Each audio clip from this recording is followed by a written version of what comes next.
بسم اللہ الرحمن الرحیم۔ آپ میرا یوٹیوب چینل دیکھ رہے ہیں حقیقت پلس۔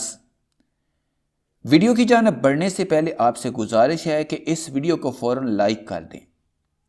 عالمی بینک کے سابق چیف اکانومسٹ اور اوباما کی اکنامک کونسل کے صدر لیری سمرز کی جانب سے پاکستان کی کرونا کے خلاف حکمت عملی کی تعریف کی گئی ہے۔ امریکی ٹی وی چینل CNN کے پروگرام میں گفتگو کرتے ہوئے لیری سمرز نے کہا کہ امریکہ کی کووڈ-19 کو قابو کرنے میں ناکامی ناقابل تصور ہے۔ اگر امریکہ پاکستان کی طرح اس عالمی وبا سے نمٹتا تو $10 ٹریلین کی رقم بچائی جا سکتی تھی۔ $10 ٹریلین کتنا ہوتا ہے؟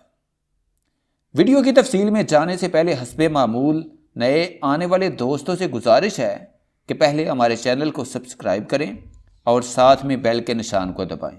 اس ویڈیو کو لائک کرنے کے ساتھ ساتھ کمنٹ باکس میں اپنی قیمتی آراء سے ہمیں ضرور آگاہ کریں۔ اچھا جی، 10 ٹریلین کی رقم کتنی ہوتی ہے؟ تو سیدھا حساب لگائیں تو یہ $10 ارب بنتا ہے۔ پاکستان کا قرضہ ہے تقریباً 110 ارب۔ لیری سمرز کا کہنا ہے کہ اگر پاکستان کی طرز پر امریکہ حکمت عملی اپناتا تو امریکہ $10 ارب کی رقم بچا سکتا تھا۔ انہوں نے کہا امریکہ کو ٹیسٹنگ کی رفتار کو ہنگامی طور پر بڑھانا ہوگا۔ اس وقت شرح سود 0 ہے، جس سے ظاہر ہوتا ہے کہ فنڈز موجود ہیں۔ سب سے زیادہ خطرہ ان فنڈز کو خرچ نہ کرنے سے ہے۔ خیال رہے کہ اس سے پہلے ورلڈ ہیلتھ آرگنائزیشن اور ورلڈ اکنامک فورم بھی پاکستان کے کرونا کے خلاف اقدامات کو دنیا کے لیے قابل تقلید قرار دے چکے ہیں۔ پاکستان کی سول اور عسکری قیادت نے کرونا بحران کے دوران تاریخی اقدامات سے نہ صرف قیمتی جانوں کو بچایا بلکہ عوام کی صحت اور حفاظت کو یقینی بنایا۔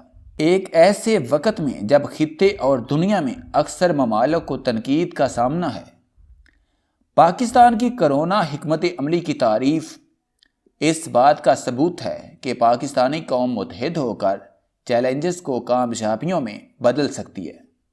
دیکھیں، ایک بات یاد رکھیں، پوری دنیا میں جتنی بھی چیزیں ہیں، جتنی بھی چیزیں بنائی گئی ہیں، ان ساری چیزوں کا نچوڑ قرآن میں ہے۔